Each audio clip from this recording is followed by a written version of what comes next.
Hey, it's Chris Schmidt, and it's time for another Average Joe Sports Show. Yes, the Super Bowl, a thriller. Hi, everybody. It's Bill Doleman. The Husker football coaching staff is intact. It has a new Texas flavor. Mitch Sherman here. Huge win at Pinnacle Bank Arena for the Nebraska women's basketball team as Iowa melts down after the game. And let's not forget, as Elijah Herbel joins you, that Nebraska men's team also got a win on Saturday night as they bludgeoned Michigan.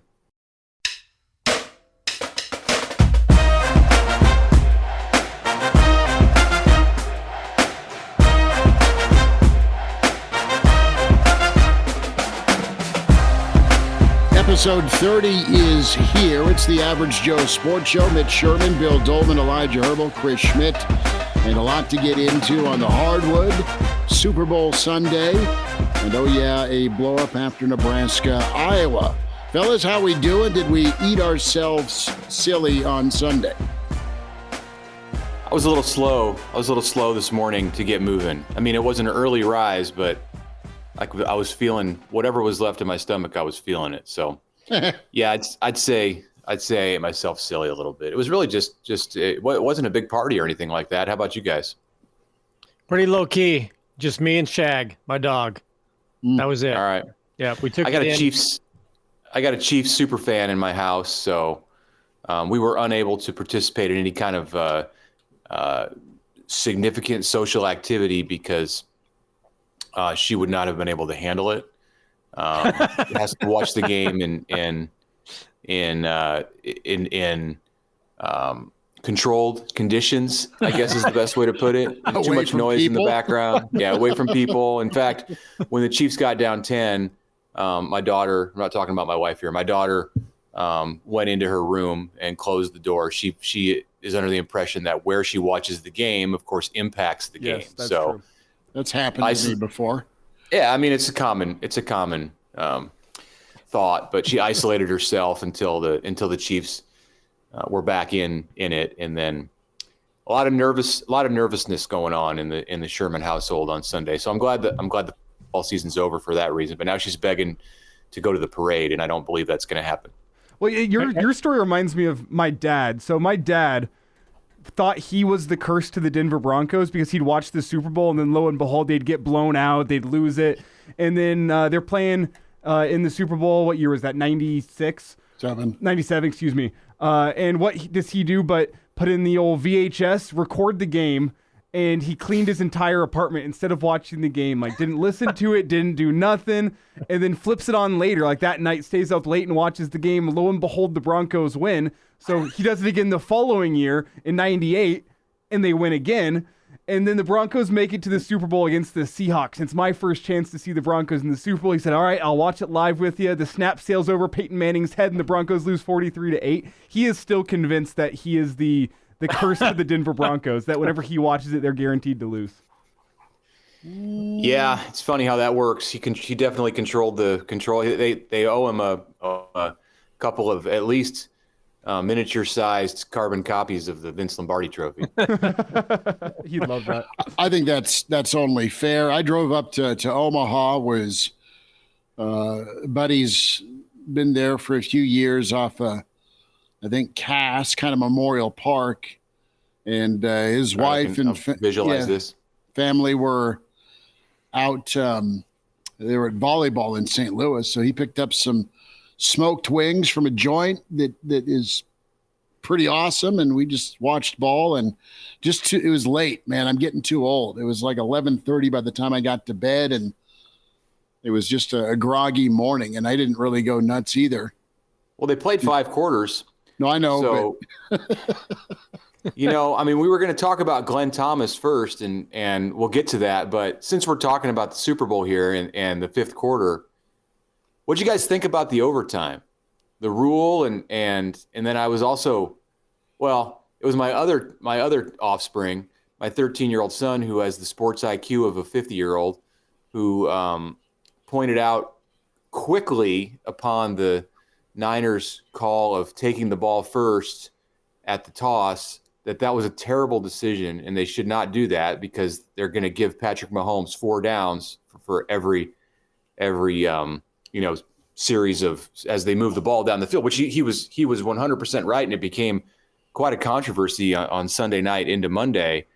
I did not really like what I heard from Kyle Shanahan on Monday about the reasoning for it, that he wanted the ball third in overtime. That was his thought. They wanted it third because it would be death. And I'm thinking, hey, Patrick Mahomes is on the other side of the field. There is not going to be a third possession if that's what you're worried about. I just think it's wonderful that Mitch at halftime no doubt went in to console the Taylor Swift fan and the family, saying, look, Kyle Shanahan has lost 2 previous Super Bowls, and there isn't another half of football left to be played. And there's no guarantee that they do have an understanding of what the overtime rules are in San Francisco. So there's still hope. So why don't you come out and watch the rest of the game with the family and just trust Dad that this is what could happen? There's no reasoning. There's no reasoning with her. So should they clearly should have taken the ball second, don't you think? It's like college overtime, basically. Yeah. Totally agree. And their players had no knowledge of the rules. Juszczyk was quoted today as, hey, we didn't know what was going on, quality control, but the head coach should know. And if his reason was we wanted it third, that's bad. And it's worse to be a 3-time 10-point lead blower in Super Bowl history, and he's it. Well, I guess I understand the reasoning a little bit. It could just be a guy making excuses on Monday and be like, no, I had a different plan. I wasn't being an idiot. I get, if you trust your offense enough to think that you're going to go down and score a touchdown, then yes, I understand that. But you don't go score a touchdown. You have to have that decision on 4th and goal from the 5. Do we kick it? Do we go for it? You wouldn't have to deal with that decision second. But and I guess I didn't see enough from their offense throughout the game to make me think I was confident they'd go down and score a touchdown in overtime. If you're on the other side and you're Andy Reid, I guess I'd understand that. But they've said it all postseason long. They want the ball second because it seems to make more sense. And I guess the question to me just kind of becomes can we make overtime the same across all levels of football?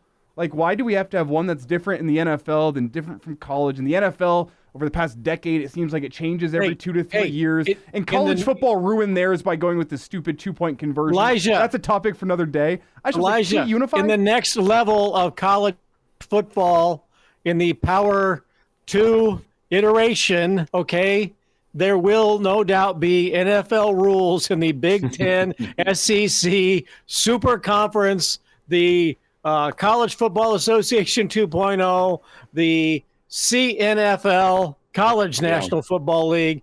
I would bet that you will see whatever uniformity, there will be uniformity between the NFL and the new Super College Football Association. So that'll be it. We're going 2 feet in for reception, pass interference, spot of the foul in college football.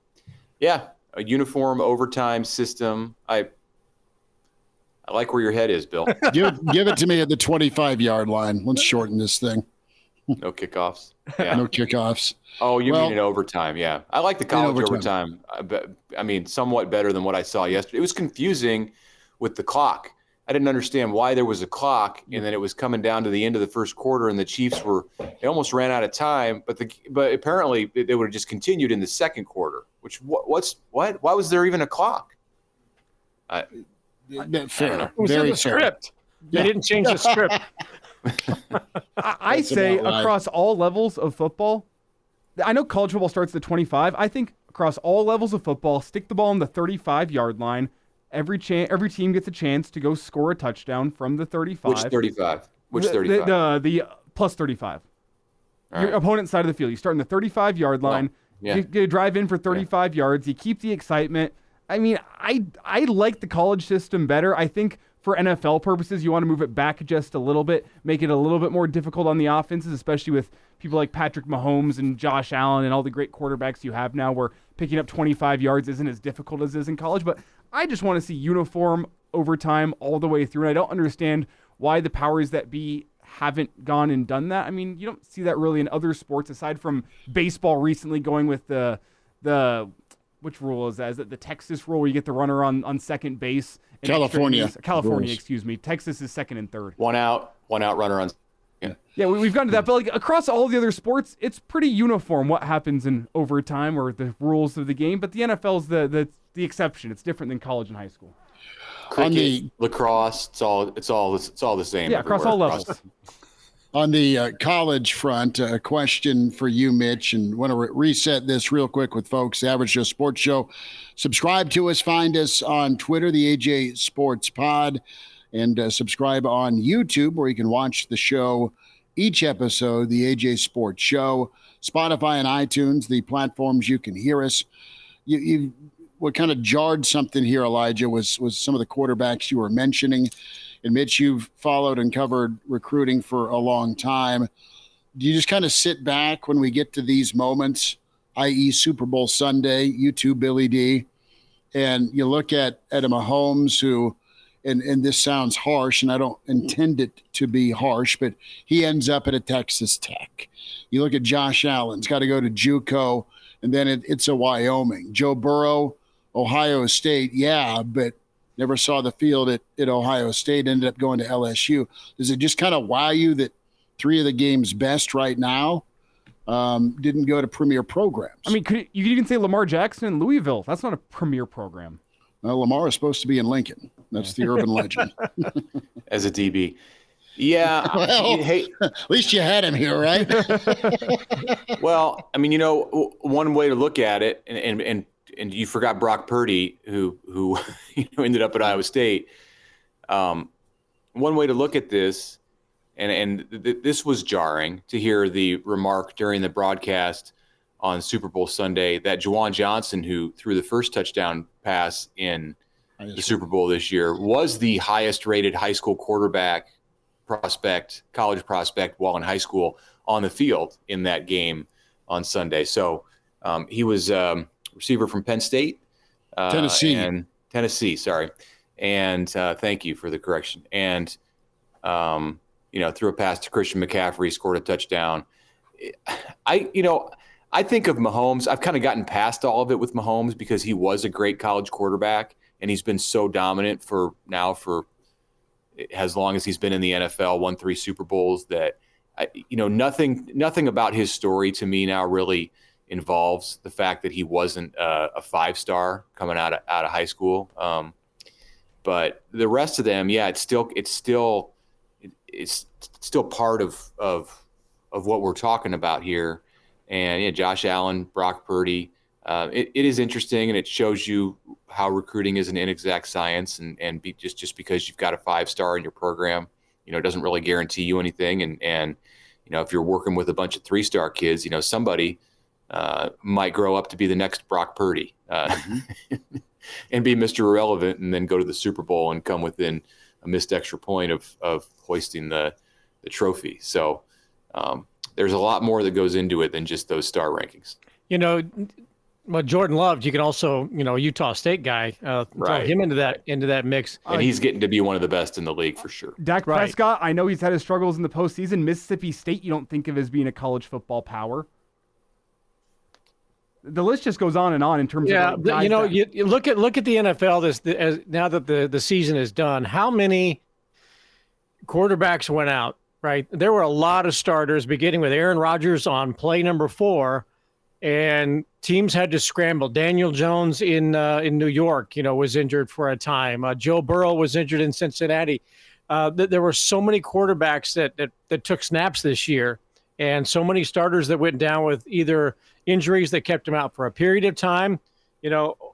Chicago had, Fields was out for a couple of weeks, and then you had the D2 guy come in, and then Fields comes back. But the number of quarterbacks that played this year, I think maybe the highest, and this is just off the top of my head, the highest number of unknown players at the quarterback position in the NFL than I can remember in years. We watch college football, and you get accustomed to seeing who the starter is at Oregon, the starter at USC, the starter at Ohio State, Penn State, Florida State, all over the country. And I think there's just this now misconception that if they're great in college, they're going to automatically go and be stars in the NFL, and they get drafted that way. But then they bounce around and they get these big fat contracts right out of college, which always has mystified me. But the number of unknown backups and the shopping that there was this year that for quarterback, it was like watching, a USFL or an XFL game in some Sundays in the NFL. Who are these guys? And what happened to all the 5 stars out of high school? So many injuries play into it too, and teams more teams go through multiple quarterbacks in a year than stick with the starter. I for every CJ Stroud, who was that highly rated high school quarterback who went to Ohio State and experienced a lot of success, for every CJ Stroud, there's a Jordan Love out there, or there's a Brock Purdy out there, and it may go err on the side of the unheralded quarterbacks coming into the league who end up taking their teams to great heights. That's what it seems like nowadays. Anyway. So should we? Yep. Is this leading us into the Heinrich Haarberg, Dylan Raiola quarterback competition this spring? It might get to hear about the guy that's going to try and get him to that point. And Mitch, I know you were at the presser today with Glenn Thomas.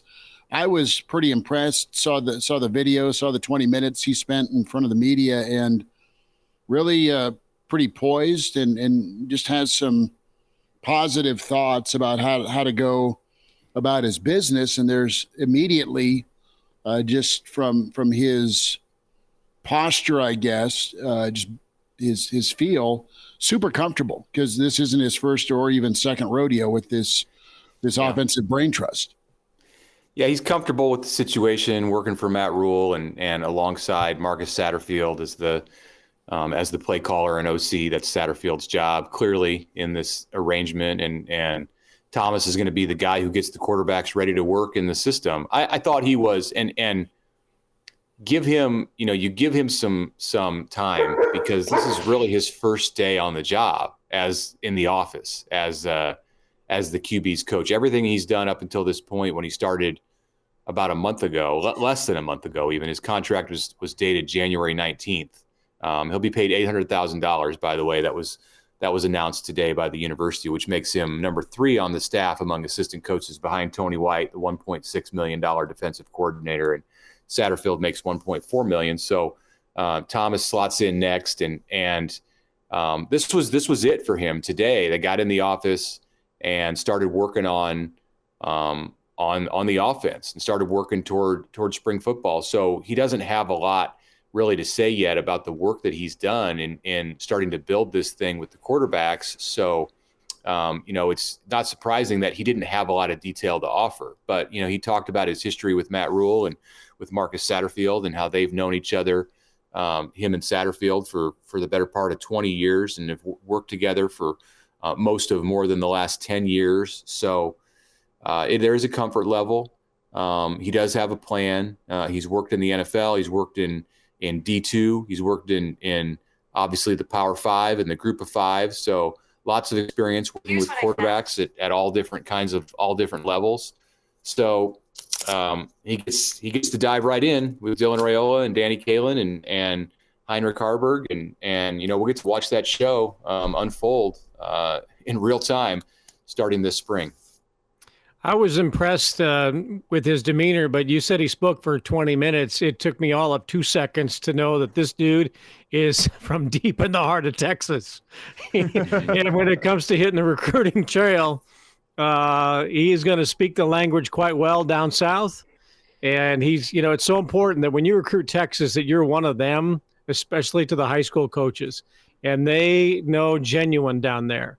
And there's no doubt that Glenn Thomas has roots that are embedded there. And, I'm really that move from Midwestern State, where he was there for 5-6 years as an assistant after beginning his career, to make the move to an offensive assistant with the Atlanta Falcons, and then to stick with the Falcons and become, a member of the staff.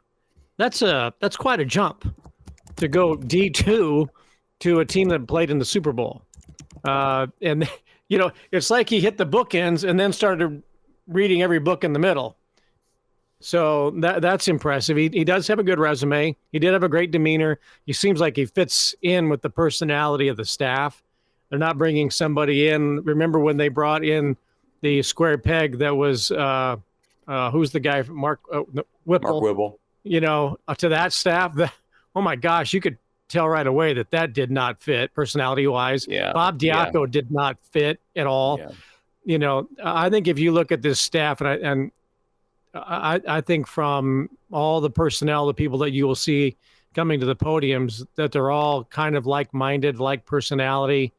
I think that chemistry is pretty critical. So I was impressed. He said all the right things, for the surface that he scratched today. And I think it's interesting because you mentioned the Diaco and the Whipple, and this is just kind of a sidebar here. I think back on those hires and you first heard him get up and speak, and it was, wow, this is a breath of fresh air. Listen how different these guys are. They're going to bring something new to the offense or something new to the defense. And now, as I see Husker football over a decade, you kind of realize the importance of having a staff of guys that are all pulling in the same direction, pulling for the same thing.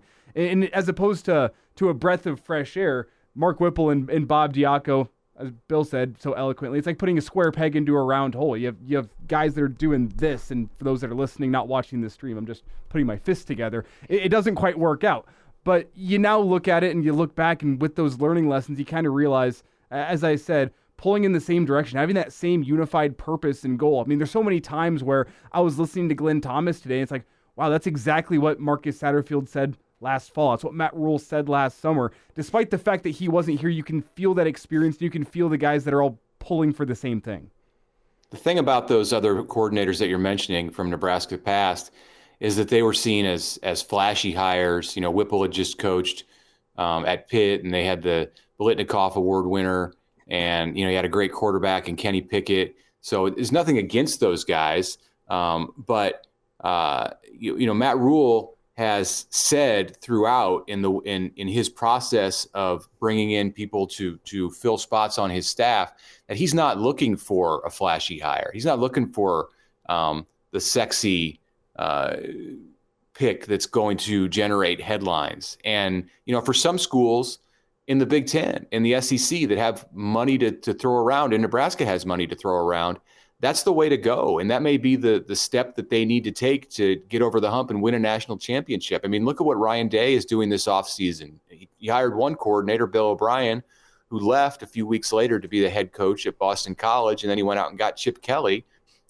These are big name hires that make headlines, and that's the opposite, really, of what Matt Rule has done in bringing in a quarterbacks coach. He's not concerned about how this is going to impress people. What he's concerned about is how this is going to fit the system that he's built and fit the culture and fit the staff that they've put together. So it's that in its own way is refreshing to see Nebraska do. And it's a different way of doing it than what has not worked for the Huskers often over the past decade and a half. Yeah, the flashy hires for a coordinator doesn't always work out. Just ask Jimbo Fisher and Bobby Petrino. Yeah, right. There's the college football landscape is littered with those kind of moves, and you can bring those guys in and try to sell tickets as a result of it, or you can do what you think is going to win you football games.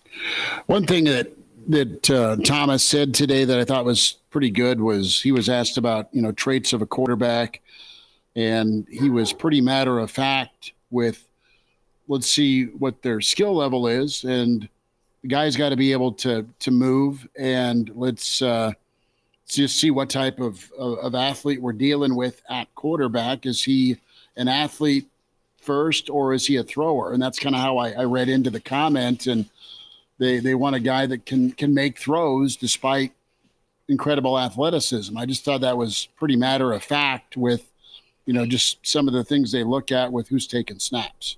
Yeah, what he said is he wants to meet those guys where they are. So they want to assess the quarterbacks starting right now and look at what their skill sets are, and then go to them instead of trying to make those quarterbacks come to what these coaches' visions of the Nebraska offense should be. And that should lead to an easier transition. If you're bringing in a young guy, Dylan Raiola, and asking him to be the starter in year one, it's best for the staff to be able to mold some things around him than for him to have to fit what the coaches believe that Nebraska should look like. Now, point of clarification, again, maybe looking back to the Super Bowl, when Matt Rule says he wants Nebraska's offense to look like San Francisco's, is that the first half San Francisco or the second half San Francisco of the Super Bowl? Because I think maybe people want to have their minds put at ease for the next 7-8 months. Yeah, it's funny. Thomas was asked about the 49ers today too. And, that was one of those moments where I think you can tell that he spent time with Matt Rule. And I don't mean in the last month, but over the last 10 years. And they were on the same page. And, I don't recall exactly how Thomas answered the question, but I know it was something where I thought, okay, that's kind of how Rule would do it. And what Rule's big talking point on that has been is that he wants these interchangeable parts and positionless offense. And basically what he wants is Deebo Samuel, Christian McCaffrey, George Kittle, Brock Purdy. Yeah, right. You need the, like, as Barry Switzer has said, you need the Jimmies and Joes more than you do the X's and O's. Well, any of those candidates on the roster, Mitch? Might not see him during spring ball. That's the problem, If the injured guys are going to be held out, some of the key cogs, it's disappointing that they won't be there for the development of a Dylan Raiola, Danny Kaelin, and the second, I guess, full spring for Heinrich Harburg as a quarterback. If he doesn't have Ramir Johnson or Gabe Ervin or Malachi Coleman or some of the other players that may not be playing, you would like them to be there, with this new crop of quarterbacks. I mean, that's going to be some significant lost time. Yeah, they're not down too many. Right now it's a manageable number, and that can always change depending on seeing what happens here over the next 6 weeks. But of course, as you mentioned, there are some key pieces in the offensive playmakers, among the offensive playmakers who are going to be missing spring. But there's still enough, especially when you incorporate the new players like Jamal Banks, who are going to be a part of this thing. The tight ends, you don't have Carter Nelson this spring because he's in high school still, but he'll be a part of it in the fall. And I think right now with what they're working with, it should be an exciting spring to see how not just Dylan but all of the quarterbacks are able to mesh with what they've got at receiver, running back, and tight end. It's Mitch Sherman, Bill Doleman, Elijah Herbel, Chris Schmidt, the Average Joe Sports Show. Find us on Spotify and iTunes, and subscribe on YouTube, the AJ Sports Show, and, of course, on Twitter. Give us a follow, the AJ Sports Pod. There was a lot of Nebraska fans with wrinkled faces this weekend due to UCLA and their opening guys. Let's go there for a little bit. And some reports out. I think your colleague, Mitch at The Athletic, Bruce Feldman, had kind of a short list for UCLA in lieu of Chip Kelly taking off to Ohio State. Deshaun Foster got the job today, but I know you put a tweet out too this weekend that you had Coach Tony White for Nebraska that was probably under some consideration, or his name was at least brought up. Yeah, there were conversations. Tony White was viewed as a candidate by Martin Jarmond, the athletic director at UCLA, and he wanted to move fast, and he did move fast, and he picked the assistant coach, the assistant coach last year at UCLA, Deshaun Foster, running backs coach, who had gone to the Raiders and spent all of about a week as an assistant coach for the long enough in Vegas. That's right. Good. You just don't want to spend much more time than that. He got his fill, and now he's going back. He was the choice. He was the choice of the UCLA alumni. The former players. When I say alumni, and obviously was popular with the Bruins on the roster. That, I think, plays a bigger role, and we saw it with Michigan when you get late in the coaching cycle like this because of the transfer portal and the dynamic of the portal now.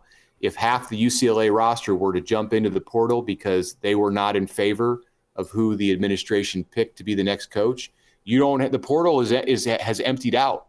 If you fire a coach and replace a coach in mid-December, you get the benefit of being able to recruit your players out of the portal.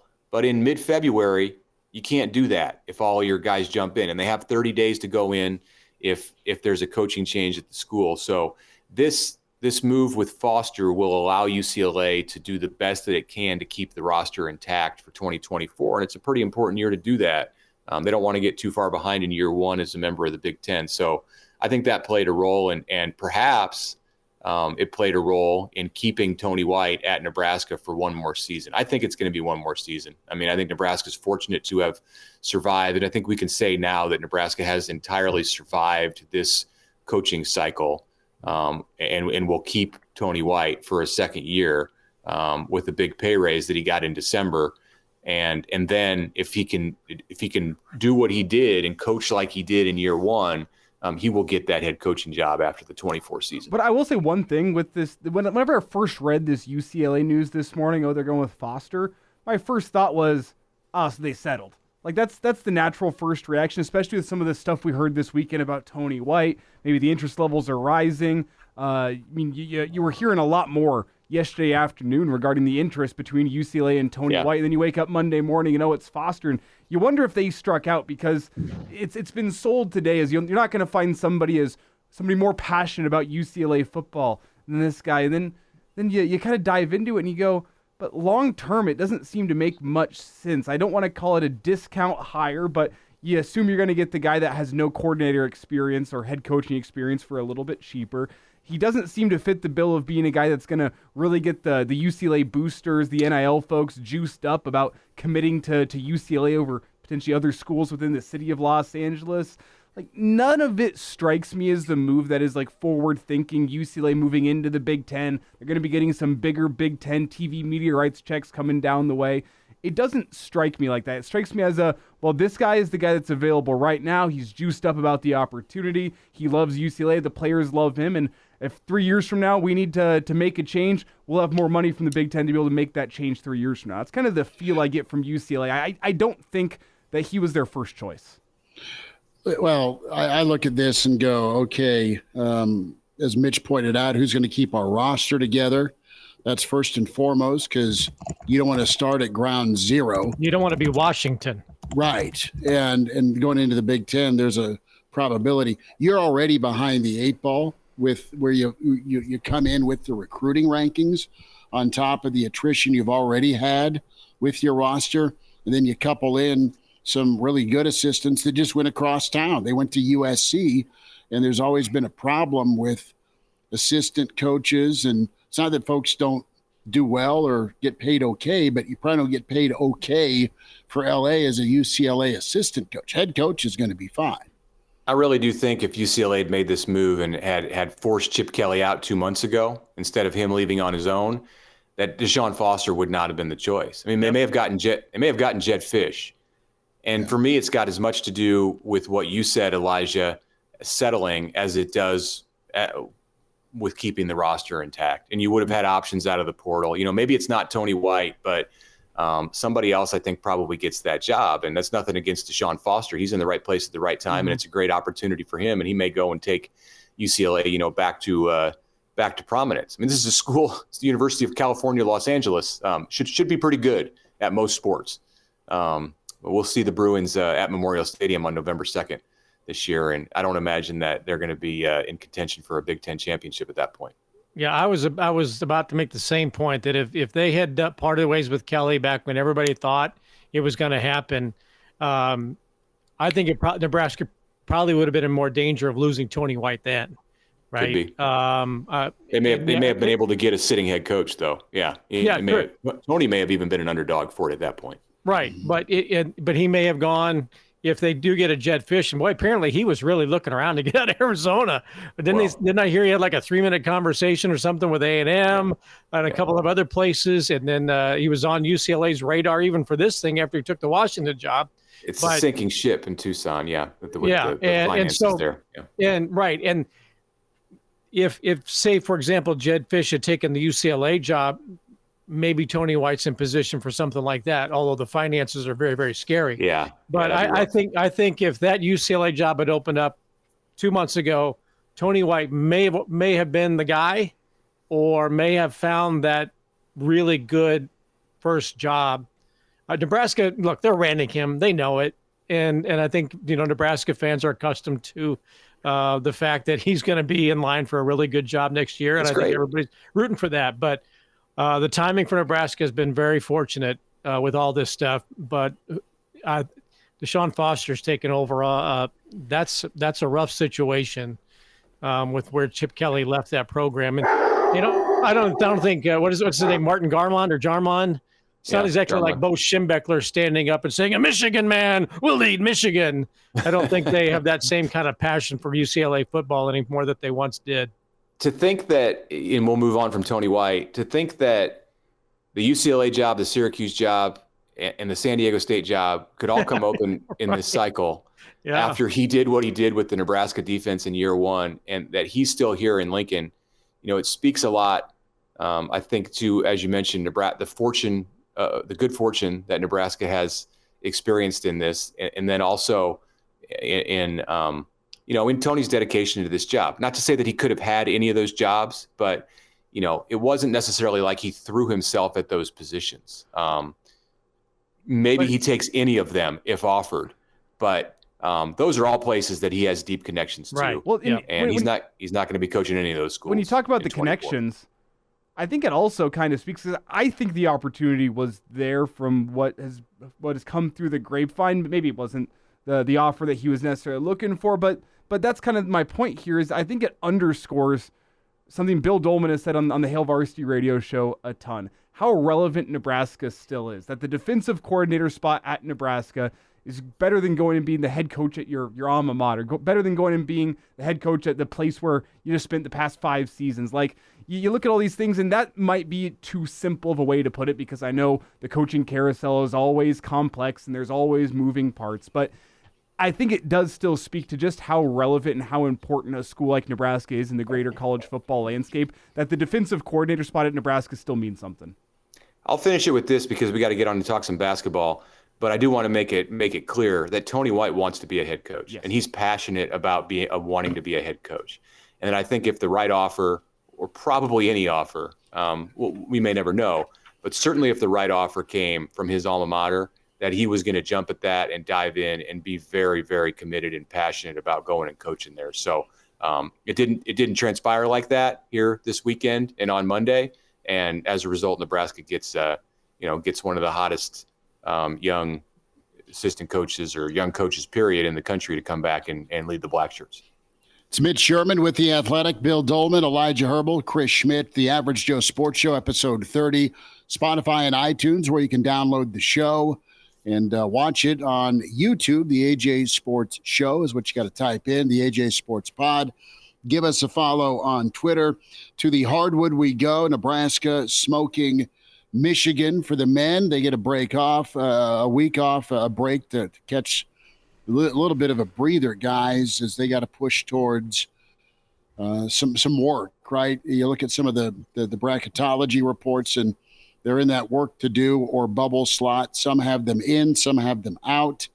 We'll get there in a moment. But Mitch, you were part of Nebraska, Iowa yesterday. I want to go to Nebraska, Iowa, the women's scene. And before we do that, what's our protocol on that? Do we have Big Ten protocol? We have AJSS protocol. We talk about the women's game first before we talk about the men's game. Women first, ladies first, absolutely. Because let's do that. Let's go. We can't violate protocol. The magnitude of number two. We talk about this. We need to talk about this before the show. We know what. Why don't one of you step out and then throw a fit walking in and then sitting down and then just slam a door reel? Well, I'm gonna turn my record player down too, so we're not any music. I was say I could play some music while you guys are talking. I hope that doesn't bother you guys too much. Mitch, what the hell happened? Frame and make an ass out of myself here just a second. Yeah, what the hell happened? Lay it out. You were there. Yeah, so Caitlyn Clark didn't break the record. She came to Lincoln and needing 39 points to break the NCAA women's scoring record, and she had 31 headed into the fourth quarter and was doing her normal Caitlyn Clark thing that she does in Lincoln. She has torched Nebraska in every opportunity through her 4-year career and was up to her trick. She had a great game. It's the first time I've seen Caitlyn Clark play in person. I've watched on TV a lot. It's a different experience in person because you get to see how well she sees things. She sees the court, her vision, her ability to look as she's handling the ball and see everything that's going on in front of her, behind her, on the side, on the ceiling, wherever it is. She's watching the scoreboard. She knows who's on the halftime show, what's going on there when she's in the locker room. That's, I think, what sets her apart. Yeah, her shooting is great, and she can hit 40-foot three-pointers and get fouled doing it and make the free throw, and that's awesome. But what makes her so great is just the way she plays the game. So she's a joy to watch. I know some people don't like all of the extracurricular stuff. She talks, she makes gestures. She complains to the officials. She gets away with things that others might not get away with because she's a superstar. It's part of her persona, and she's earned it, I think, in scoring 3,500 points in her college career. Now, when she gets to the WNBA, it's going to be a different game, and she's going to be a rookie, and she's going to have to take some hits. But for now, she's the star of the show. She's the biggest attraction in all of college hoops. And for 3 quarters on Sunday at PBA, that's what it was. And then I think Iowa decided that it wanted to get the best of both worlds. It wanted to take that 14-point lead that it had heading into the fourth quarter and milk that thing and allow Caitlyn to not break the record, not score her 8 more points, and so she could go home and break it on Thursday night against Michigan at Carver Hawkeye Arena. And they got out of rhythm, and Nebraska slapped on a box and won. And it all kind of went downhill and just became disjointed for the Hawkeyes and for Caitlyn Clark, and she ended up having to hoist some shots in that fourth quarter. Goes 0 for 6. Jazz Shelley catches fire at the end. Nebraska wins the game 82-79, storms the court, and and then we had some other stuff happen. But that was my view of it from press row, and it was really cool to be there. Lots of national attention. Holly Rowe from ESPN. You had Allison Williams from Fox on the sidelines, and it was a spectacle for women's athletics in a good way on the court for 40 minutes. Unfortunately, not so much in some of the after the game stuff. But what did you guys think watching the game? I thought, as I tweeted out, that was the most economical and best Super Bowl commercial of the day that Nebraska got for 2 hours to have Pinnacle Bank Arena sold out for another women's event. And the place was electric. I thought Amy Williams had her team playing hard, especially down the stretch. Jazz, her comments after the game talking about, I'm so proud to be the head coach at Nebraska, was great. I mean, that was, a good moment for dear old Nebraska U. Jazz Shelley saying this is the coolest thing I've ever done in my life.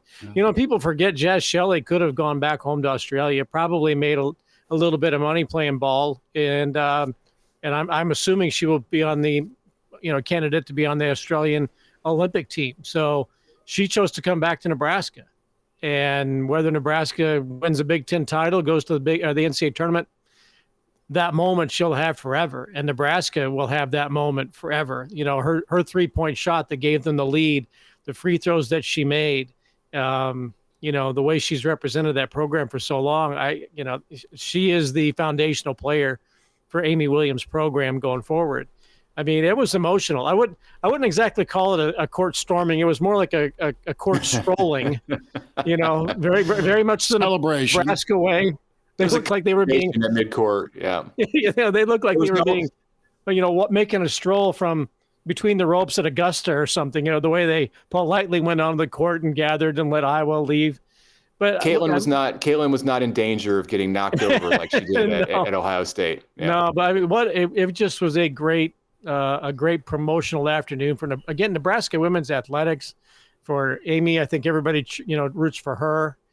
She certainly conducts her business a little bit better than I guess some of her peers, as we found out. Yeah. But just a great day, and I think it was kind of emotional too to watch all that. It was, and let's be real. There were a ton of Iowa fans there, and I went out on the court an hour before tip, and there were more Iowa fans in the arena at that point than there were Nebraska fans, because they are just living on it. Caitlyn Clark's every move. I mean, this is Taylor Swift in a black and gold basketball tank top. They've got their signs, they've got their cameras. There's There's people with video cameras all over the place, like interviewing fans about, where were you? Remember, you're going to remember this day for the rest of your life.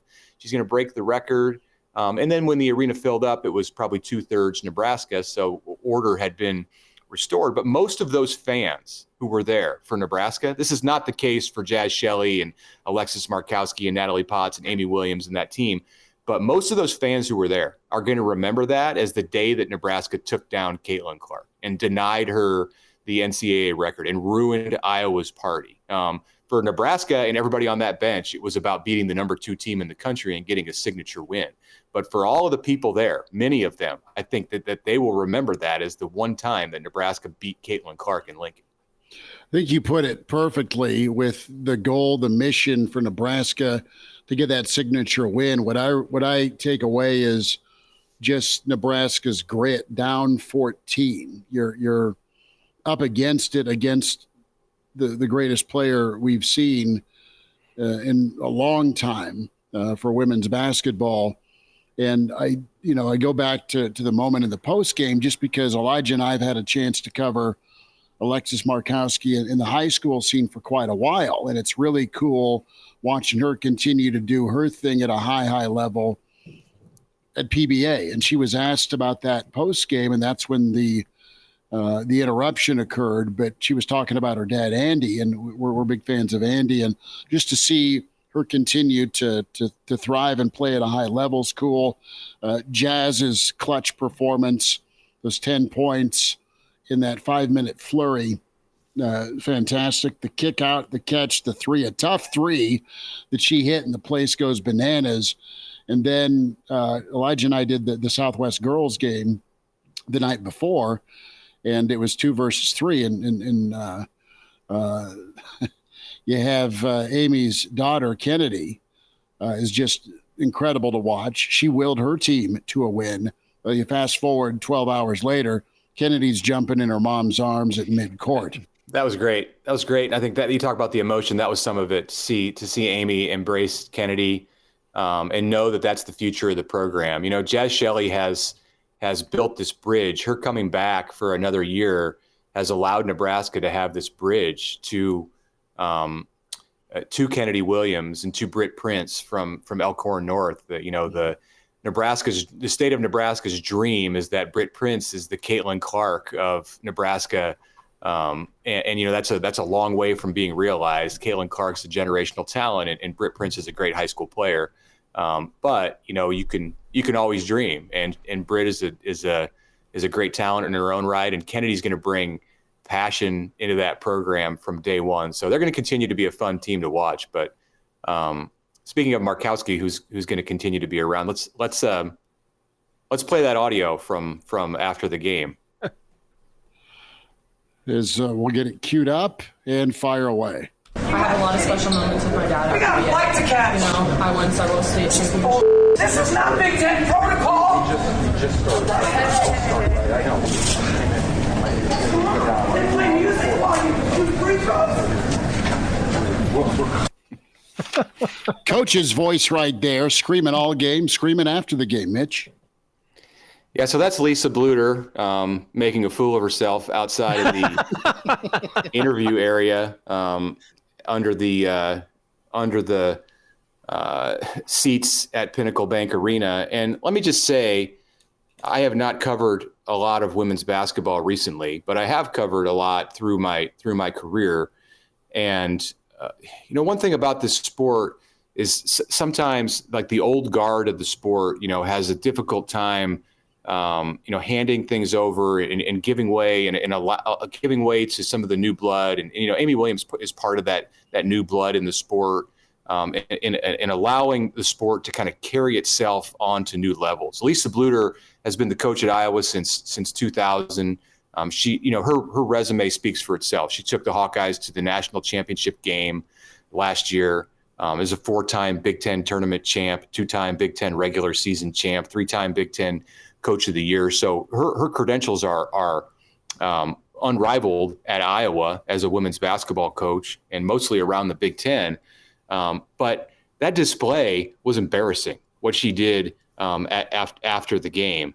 Nebraska entered the interview room first because everything was taking longer than usual. Iowa stayed in the locker room longer than it normally does. Nebraska stayed on the court longer than it normally does. And as Nebraska came into the room, Jeff Garish, the Nebraska media relations director, announced to the media, and it was a big group of media there, national media, Iowa media, Nebraska media, regional media, that because Iowa was going to need to leave if the Hawkeyes showed up during Nebraska's time at the podium, he would switch them out and bring the Hawkeyes in. So Alexis is taking the first question about her dad, who played at Nebraska, and the moment that they shared on the court.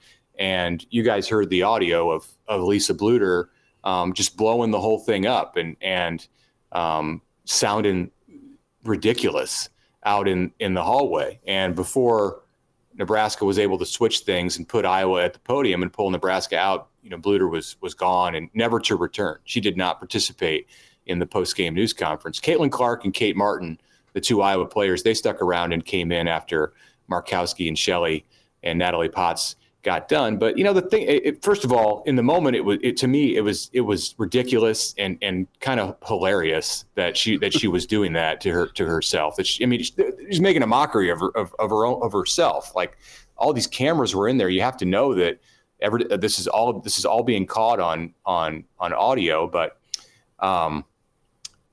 women's basketball needs to get out of its own way, and you can't have things like that happening. Iowa comes out of this thing look kind of ridiculous, and it mars in some way what was a great day for the sport. So maybe I'm making more of it than what it needs to be, but I thought it was embarrassing for the school and in a sense for the Big Ten too. They needs to be a coach like that needs to be a little more composed, or a lot more composed in the moment, and allow Nebraska to have its 5 seconds at the podium before her players get in there. They weren't going to miss any flight. She's talking about missing a flight. It's a 48-minute charter flight from Omaha to from Lincoln to Cedar Rapids after the game. So they got back to Iowa City around the time that I got back to Gretna. we were discussing. Isn't the protocol though? Just real quick though, is the protocol the visitor goes and they have a 10-minute cooling off period, but Iowa was in their locker room and not coming out, and it's probably against Big Ten protocol to skip your post-game media session too, I would think. It could be. Yeah, it could be. She talked to some Iowa reporters outside by the bus, but she did not attend the news conference. The Big Ten protocol, those things are somewhat maneuverable. We've seen it in the media. We've seen these things over the years, and they don't always go by the book. Whether it's football, where the interviews are completely separate. There have been plenty of times, I remember coaches at Nebraska in the past on the road to say, hey, you're not getting any players tonight. I don't care what the protocol is. We just lost. Bo Pelini did it at Oklahoma one time when Nebraska got beat. I think it's happened some other times. There were times where Scott Frost, didn't want to make players available after bad losses. He usually ended up giving in and letting some players talk. But hey, these things are not necessarily set in stone, and all of the NCAA events and bowl games and basketball games, football games that I've attended, baseball events over the years where there's post-game media availability. I've never seen a coach throw a temper tantrum quite like that, but that's what I'll remember Lisa Bluder for, somewhat unfairly, but certainly on this day, that's what I'm going to remember her for. Well, at the end of the day, Nebraska, I guess the post-game, you have the break of protocol with Nebraska going first, I guess. You have the break of protocol with Bluder skipping her post-game availability. I always heard growing up, 2 wrongs makes a right. So that's all the proof you need. Quick thought. Nebraska men. Let's get to Fred and company whack Michigan. Michigan looked brutal. Nebraska looked locked in, and that's great. They get a chance to heal up and rest up for Penn State Saturday. And then you've got some road tests you've got to conquer. I think we're all still part of this roller coaster ride with, what will Nebraska get done? We know what they need to do, and that's win a couple on the road. And they seem to have fallen despite 3 good outings, i.e. after the Maryland outing, you get Wisconsin. Wisconsin's fallen off the tracks a lot. You play your butt off against Illinois. You lose respectably box score wise to Northwestern. You come back and you beat Michigan. So it's there for you, but they're still trailing Michigan State. They're still trailing a Northwestern, Illinois. It looks like there's 6 guys for the Big Ten this year when it comes to the NCAA tournament. Can Nebraska sneak into a 6th spot? My biggest problem with that game on Saturday as we sit here and try to analyze it is, did we really learn anything? Nebraska continues their record great at home. They're great at home. They beat down a bad Big Ten team that, you know what, whenever you get them at home, at the vault, you're expected to beat them. Yeah, they jump out to a big first half lead and they kind of take their foot off the gas. It was a game that was over in the first half. Did we really learn anything about the Husker basketball team? I can't say we did. And that's why I struggle to have any real takes about this game. Nebraska did what was expected of them. They get a week off. They get to, I guess, put their feet up and relax a little bit. Obviously, they're going to be practicing during that time, but they get their legs back. Like, it's just, they did what was expected of them. You applaud them for that, and you move on to the next one. It's not going to help their resume, beating Michigan at home. They didn't hurt their resume by losing. It's on to the next one. It would have torpedoed their resume had they would have set on fire. Yeah. Yeah. I'm stunned at Michigan. And a little bit of, Ohio. I remember watching, going back and watching the Ohio State game, and just Ohio State just had a whole lot of don't want to be there, especially by the second half.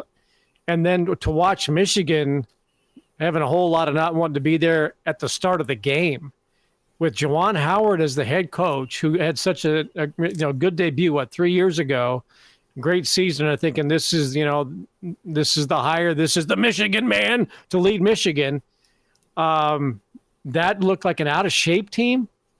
It looked like a team that, had kind of packed it in. And, if you're Nebraska, you just hope that they don't, win one for the Gipper at the end of the season when they wrap up the regular campaign in Ann Arbor, because that Michigan team is wounded and they don't look like they want to get healed up. And so Nebraska looked great in the first half. And I think Nebraska proved again that they can have somebody step up and have a career game, because Josiah Alec, was, that was his best game as a Husker. Like Charles Barkley out there in the first half. Yeah. Yeah. So Nebraska, did what it's supposed to do. I was a little concerned that they took their foot off the gas and lost their intensity a little bit. I think Fred Hoiberg looked like that too. But, man, Michigan and Ohio State just don't care. That's going to give Hoiberg the fuel that he needs through this week to keep them focused ahead of Penn State, which has been playing better. Penn State, 12-12. So this is another game for Nebraska where it has to win, because a loss would torpedo its resume. But to your point, Elijah, about not learning anything about Nebraska, really in the 40 minutes against Michigan, I think that's okay, because that's the point of the season that Nebraska's at. It's had these games against, on the road against Illinois, on the road against Northwestern, Wisconsin, Purdue. This last stretch before we got to this final 7 games, that was where Nebraska had to build its resume, and they did an adequate job. They didn't do enough to make themselves a lock for March, but they did enough to stay on the right side of the fence at this point. And now the schedule eases up, and what you've got to do is you've got to hold serve, no matter how it looks. You've got to win the games that you need to win, and you got to find a way to get something done on the road. And if they do that, then I'm comfortable saying that I think they're going to be in the tournament. Let's see if they dance. We'll be back for another episode. Bill Doleman, Mitch Sherman, Elijah Herbel, Chris Schmidt, the Average Joe Sports Show, episode 30. Spotify and iTunes for the platforms to hear us. The Average Joe Sports Show on YouTube, the AJ Sports Show, the AJ Sports Pod. Give us a find on Twitter, and tell a buddy. Subscribe, and we'll talk to you next time.